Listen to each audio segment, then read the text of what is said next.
महाराष्ट्र में कांग्रेस और एनसीपी के साथ सरकार बनाने के बाद से शिवसेना का जनाधार तेजी से सिमटता जा रहा है।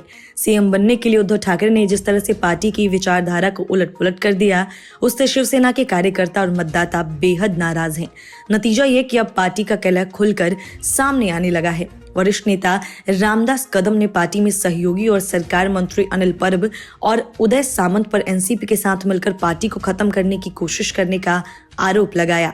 उन्होंने कहा कि आगे क्या करना है, इसका फैसला वो मुख्यमंत्री उद्धव ठाकरे से मुलाकात के बाद करेंगे।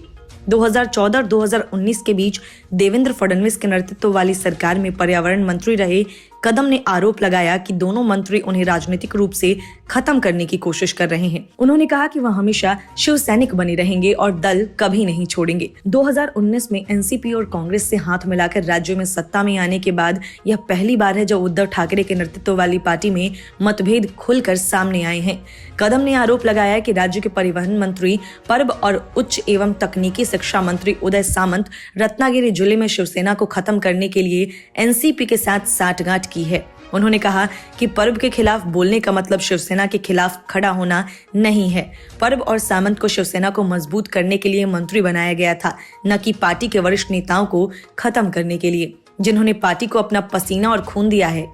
कदम ने दोनों पर आरोप लगाते हुए कहा कि कोंकण क्षेत्र शिवसेना का गढ़ है, लेकिन दोनों मंत्री वहां पार्टी के अस्तित्व को खत्म करने की कोशिश कर रहे हैं।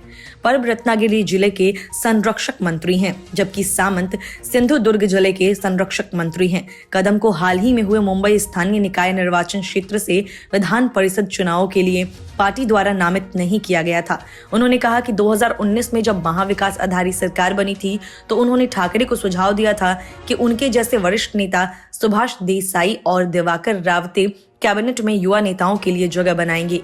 रामदास कदम ने कहा कि वह यह जानने के लिए ठाकरे से मिलना चाहते हैं कि क्या वह परब के विचारों और कार्यशैली से सहमत है। यह पूछे जाने पर कि क्या वह भाजपा में शामिल होंगे, उन्होंने कहा कि दोनों दलों शिवसेना और भाजपा के बीच अंतर है और वह कभी भी शिवसेना नहीं छोड़ेंगे। कदम ने आरोप लगाया कि परब महाराष्ट्र राज्य सड़क परिवहन निगम यानी MSRTC के कर्मचारियों की चल रही हड़ताल को संभालने में विफल रहे।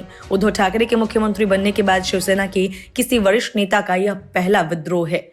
Bureau report, news of India.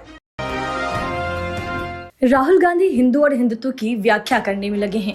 उनके कहने का कुल मतलब यह है कि राहुल गांधी हिंदू हैं और पीएम मोदी हिंदुत्व।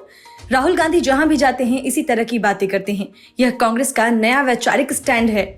हो सकता है कि यूपी विधानसभा चुनाव के बाद राहुल गांधी कोई नई लाइन पर चले जाएं। दूसरी तरफ कांग्रेस है जो सबको यह बताने में जुटी है कि विपक्ष का मतलब कांग्रेस है और जो उसके साथ नहीं है वो सब बीजेपी और पीएम मोदी के एजेंट हैं। कांग्रेस इसी फॉर्मूले के सहारे 2024 के लोकसभा चुनाव की तैयारी कर रही है और उम्मीद कर रही है कि इस बार तो सत्ता उसे मिलकर रहेगी।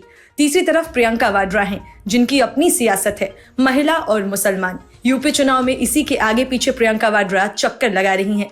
मतलब ये कि राहुल गांधी और प्रियंका वाड्रा की रणनीति में कोई तालमेल ही नहीं है। यह दिलचस्प है कि जिस पंजाब में कांग्रेस की सरकार है, कांग्रेस उसे सिद्धू के हवाले कर यूपी में घूम रही है, जहां बंगाल जैसे नतीजे के आसार हैं। यही वजह है कि प्रशांत किशोर को यह कहना पड़ा कि कांग्रेस को जीतने के लिए पार्टी में कुछ बदलाव लाने की जरूरत है। इसके साथ ही उन्होंने साल 2024 में बीजेपी को हराने का फॉर्मूला भी साझा किया। उन्होंने कहा कि कांग्रेस ने पार्टी के रूप में जिस तरह से खुद को स्ट्रक्चर किया है, चुनाव के दौरान जिस तरह से वो जनता तक पहुंचती है और लोगों से जुड़ती है, उसमें बुनियादी गड़बड़ी है। प्रशांत किशोर ने कहा कि मैं ये नहीं कहूंगा कि पार्टी का अध्यक्ष कौन होना चाहिए, लेकिन सिर्फ दलों को इकट्ठा कर लेने से वो बीजेपी से जीत नहीं सकते। उन्होंने कहा कि पार्टी को समझना होगा कि पूरे विपक्ष का मतलब कांग्रेस नहीं है। हमारे देश में कई अन्य पार्टियां हैं। कांग्रेस को मिलकर तय करना चाहिए कि पार्टी का अध्यक्ष किसे बनाना चाहिए। प्रशांत ने कहा कि पार्टी के रूप में कांग्रेस का ग्राफ काफी गिरा है। सबसे पहले तो कांग्रेस को अपने फैसले लेने के तरीकों को बदलने की जरूरत है। फैसले के मुद्दे के अलावा पार्टी को तेजी से निर्णय लेने, स्थानीय नेताओं को सशक्त बनाने पर भी काम करना होगा। इसके अलावा कांग्रेस को डिसीजन लेने के सभी अधिकारों को केंद्रित नहीं करना चाहिए। अन्य नेताओं को भी निर्णय लेने का पावर मिलना चाहिए। प्रशांत ने कहा कि कांग्रेस को आगे जीतने के लिए खुद में बहुत बदलाव लाने की जरूरत है। इसके लिए आपको प्रशांत किशोर या किसी और की सलाह की जरूरत नहीं है। आप जिसे भी चुने वो फुल टाइम प्रेसिडेंट होना चाहिए। Bureau report, news of India. केंद्रीय गृह मंत्री एवं सहकारिता मंत्री अमित शाह के महाराष्ट्र पहुंचते ही सहकारिता माफियों में खलबली मच गई। अमित शाह ने उद्धव ठाकरे सरकार को परोक्ष चेतावनी देते हुए कहा कि राज्य सरकारें सहकारिता को राजनीति से ऊपर उठकर देखें, वरना हम मूक दर्शक नहीं बने रहेंगे। अमित शाह ने कहा कि राज्य में विपक्षी दलों के नेताओं से संबंधित कुछ चीनी मिलों को बैंक गारंटी नहीं दी जा रही है।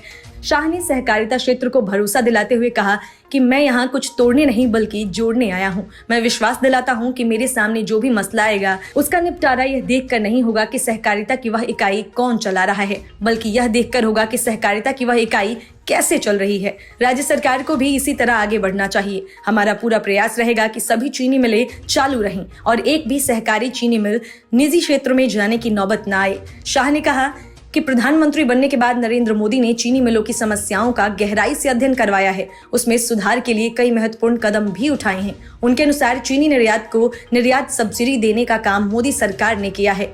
इथेनॉल का उपयोग और उसकी ब्लेंडिंग बढ़ाकर चीनी मिलों को आगे बढ़ाने का काम भी मोदी सरकार ने ही किया है।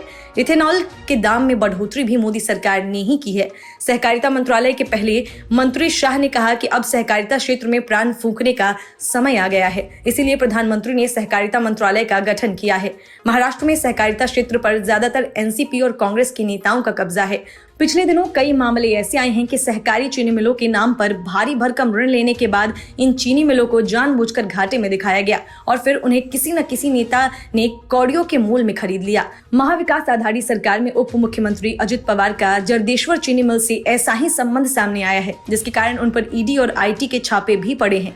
इसीलिए अमित शाह के सहकारिता मंत्री बनने के बाद से ही कांग्रेस और राकांपा के ऐसे सौदे करने वाले नेता सशंकित दिखाई दे रहे हैं। Bureau report, news of India.